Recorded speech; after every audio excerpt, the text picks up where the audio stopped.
level, that we can control floods, droughts, hurricanes. This is now akin to medieval witchcraft. They actually talk about this openly. Even people like Senator Lieberman thinks Congress needs to address extreme weather, which is showing no trends. And if anything, the trends are declining, whether you're talking about hurricanes. Well, that's my next point, is that they blame, I mean, obviously there's thousands of different climates and microclimates on the planet. There's always extreme weather somewhere. And they've also, these groups have been caught putting the thermometers on the tarmac or manipulating buoy data. I mean, it's a cornucopia of, you know, shenanigans that are happening here. But what about hearing this is the hottest summer on record? I remember growing up hearing about crops getting parched. I remember growing up in two-a-days in football when it was 116 degrees and they had to cancel them in Dallas. I haven't been seeing 116 days. I mean, they'll call, we've had 30 days of 100 degrees.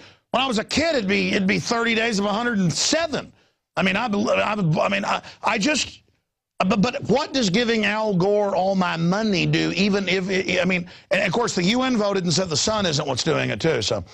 Yeah, the UN's not chartered to look at anything. They look at CO2 and they try to exclude natural causes. That's what they do. But in terms of this hottest July on record, this tells you the complete vapidity, how vapid this entire global warming movement is. They're desperate. And what they've reduced this to is they basically said many bad things will happen with global warming. And now they've set about setting up, finding bad things that will happen. This is akin to literally going to a palm reader or a fortune teller and they say bad things. Well, guess what?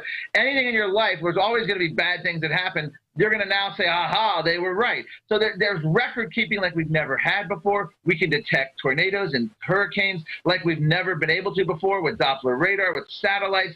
We can detect all this stuff so we can have much higher reporting of events. And now anything bad that happens, they say, ha, we predicted it. No, here's the bottom line with July being the hottest year, hottest temperature. If you go back to the 1930s, particularly 1936, state-by-state records that the thermometer stations that existed then that still exist now, in other words, not comparing it to thermometers that were later put online in the 50s, 70s, 80s, 90s, and you go back and compare, there's not only is the 1930s warmer, but it's much warmer. In fact, the state records were, massive amounts of state records were broken in the 1930s that still stand today. The reason they get a, quote, hottest July on record, they homogenize the data. They start adding their formula. They start putting in different adjustments that make the average warmer. But if you go back and look at the actual numbers by the stations that were in existence then and now, it is no contest. We've had scientists come out now and trying to explain this, but it's all politics. They're claiming something. And here's the most absurd part of all. The United States, the continental U.S. is all they were talking about. 1.6% of the Earth's surface, and they're trying to draw global trends from that. At the same time, July was having that, the state of Alaska was having record cold. What they're calling it the year without a summer. And I don't know the exact comparison. Alaska might be about 2/3 the size of the continental U.S. The same time, South Africa was having record cold. Australia, record cold in their southern hemisphere winters. They weren't saying, well, let's look at that and say, well, that could be an extrapolation of global cooling. It made just as much sense. They pulled out 1.6% of the Earth's surface with data that had been monkeyed around with adjustments on the homogenized to their averages. And they tried to claim it was the hottest July on record. Well, let's expand on that, though. I mean, they do this every summer, saying it's the end of the world. Al Gore comes crawling out of whatever massage parlor he's in and, you know, pushes all this stuff. But, I mean, I've seen them say the polar bears are dying. We've got to list them as endangered.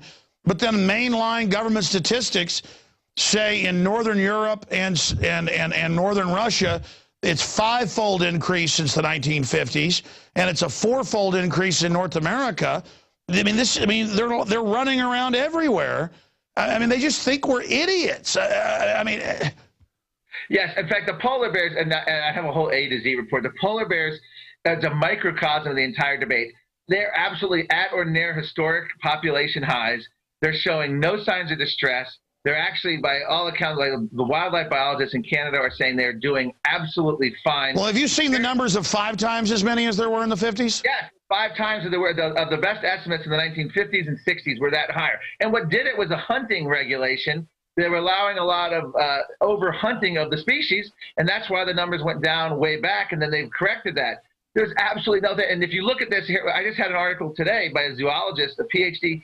her name is Susan Crockford, who went through and was just realizing and explaining now that when they listed the polar bears as an endangered species, I think they're threatened, not on the endangered species list, listed as threatened, they didn't even supply the right data for the offshore sea ice that they were using to have their dens in. In other words, I don't want to say purposely, but they omitted this information. In other words, polar bears don't need all that ice anyway to thrive. They just move on land. And they've also survived many periods much warmer than we're even contemplating by the global warming models, which, by the way, violate the basic principles of forecasting according to forecast experts.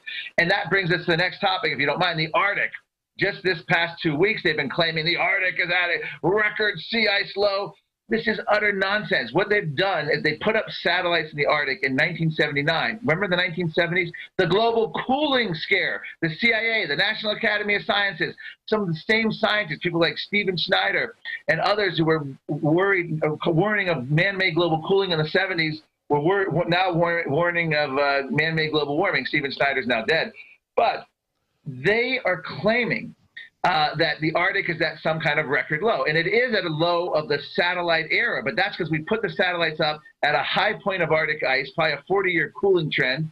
But if you go back to the 1930s and 40s, Greenland has actually cooled since that time.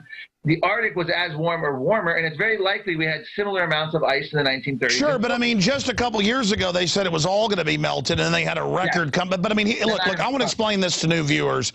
And school children who literally are brought to tears being told polar bears can't swim. I've seen the Arctic in the north and the Antarctic in the south. And, of course, the summers and winters are reversed there, if memory serves. I'm no climatologist, but I've interviewed dozens. Yeah. And I've seen them show a 10-year composite a few years ago. I know you've probably seen this, where it shows the Arctic and Antarctic in their summer and winters. And that's why you have to have icebreakers come in, you know, in the spring and summer to open up the summer and winter passages. Yeah. But I mean, what happens is to show people on TV, if they'll put the camera up here for just a moment, is that, you know, in the summer it shrinks, in the winter it expands. But they always lie in the summer and show it collapsing and go, look at how fast it's receding. Of course, they know full well it does that in the summer and then does this in the winter. I mean, it is just they play on the scientific ignorance. Now, you're the real expert because you live this. Am I correct? You're absolutely right. And what they've done, and when you hear ice-free Arctic or record low, people think the Arctic ice cap is disappearing. They were talking about literally a few weeks at the end of August and into September when they talk about the record low sea ice extent. And this is nonsense, first, for many reasons, because it's only a few weeks. The idea, in 2008, there were many predictions of the ice-free Arctic. By 2012, we're not even close. I think it's more than the area of Texas and larger, plus, I want to say another state, several other states, even now with their, quote, record low. And not all the monitors are agreeing. Some monitors are showing the ice is still above 2007's low. But this is a game they're playing, because at the same time, Antarctic ice, the southern hemisphere, has been at or near record 30-year highs since they put satellite monitoring there. But they won't talk about the Antarctic. In fact, they'll come out with studies saying, well, the Antarctic, we actually expect more snow down there. But the Antarctic, the main body of the Antarctica on the southern hemisphere, is cooling since the 1970s. And what they've done, and what Al Gore has done, he had a trip down to Antarctica a few months ago. They went to the Antarctic Peninsula on the western end, which is this tiny little thing that juts up in the west and the north, and they focus on the warming on that little peninsula, and they ignore the vast body that's been cooling and gaining ice. It's just the idea, like you said, they find the area and cherry pick it and try. Well, I mean, look, with Al Gore, I mean, it's a proven fact. It's certified fraud. I mean, he is just an absolute scam artist. And I challenge Al Gore to come after me. I mean, Al Gore is a joke. He has totally lost effectiveness because he's a partisan political figure. And trying to put this on a face like this, people, and in fact, someone actually was a global warming activist who actually had a very good analysis. The way you sell science to the public is not to try to go through the minutia of the science. They believe people they trust. And the problem is Al Gore is not going to be trusted by a minimum of half. Well, that's my next question. They've totally lost trust across the board. People put Obama in because they'd lost trust in Republicans. Now they're putting Romney in. just desperately change, but they don't understand the same power structure. The reason Obama and Romney are so close together is because they represent pretty much the same special monopoly interest across the board. I want your take on that, if you agree or disagree, and what you expect out of Romney. Well, first of all, I was very saddened when you look at someone like Paul Ryan, who seems so good on so many points, but when push came to shove, he supported the bank bailout. He was in GOP leadership. If I'm not mistaken, the majority of Republican congressmen opposed the 2008 bank bailout. Yeah, they did. But Paul Ryan supported it because he was in Republican leadership. To me, that says when push comes to shove, Paul Ryan supports the establishment and the status quo. And that, to me, is such a I worked for Senator Inhofe, and he called it the most egregious vote in the history of the Senate.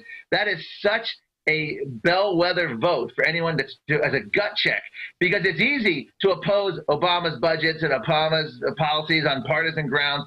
It's easy to go along with your own party's president. It's hard to buck your own president. And Paul Ryan, at his moment of gut check in 2008, caved in and supported the bank bailout. So that was really a big disappointment there. I can't remember. Romney wasn't in office. I think Romney claims to have been opposed to the bank bailout. No, he was for it. He was for it. I can't remember. Is that correct? Okay, no. He promoted it, and Paul Ryan supported No Child Left Behind, all the rest of it. Okay, so what happens is that they all, if you forget those little points, people say, oh, you're focusing on one thing. Well, it's like in a marriage. It's one thing if your husband doesn't come home and bring you flowers. It's another thing if he's a philanderer. Well, if you support the bank bailout, it doesn't matter how good of a husband you were the rest of the time. That's the equivalent of cheating on your wife.